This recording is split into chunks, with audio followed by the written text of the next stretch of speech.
Hi friends, నమస్తే. భారతదేశం ప్రపంచంలోనే ఎన్నో చారిత్రక కట్టడాలకు నిలయం. మరి అలాంటి భారతదేశంలో మనం ఉన్నందుకు ఎంతో గర్వపడదాం. అందులో భాగంగా ఈరోజైతే మనం మహారాష్ట్రలోని ఔరంగాబాద్ దగ్గర ఉన్న ఎల్లోరా గుహలకైతే వెళ్ళాము. అక్కడ ముందుగా ప్రతి మనిషికి 40 రూపీస్ టోకెన్ తీసుకొని అయితే మనకు లోపలికైతే వదిలారు. ముఖ్యంగా ఇందులో హిందూ, బౌద్ధ, జైన మతాలకు సంబంధించిన ఆలయాలతో కూడిన గుహలే. అవి శిల్పకళకు ప్రసిద్ధి చెందాయి.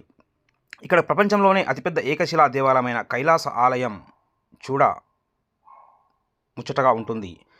హిందూ దేవాలయాలే కాకుండా బౌద్ధ దేవాలయాలకు సంబంధించిన అనేక గుహలలో ఇక్కడ అయితే రకరకాల శిలలు చెక్కి అయితే ఉన్నాయి. ఇది మహారాష్ట్రలోని ఔరంగాబాద్లో ఉంటాయి. రాతితో తొలిచిన గుహాలయాలు. వీటిలో హిందూ, జైన, బౌద్ధ మతానికి సంబంధించిన దేవాలయాలు అయితే ప్రత్యేకతంగా ఉన్నాయి. మీరు కూడా మహారాష్ట్ర షిరిడి అక్కడ వెళ్ళినట్లయితే ఎల్లోరా గుహ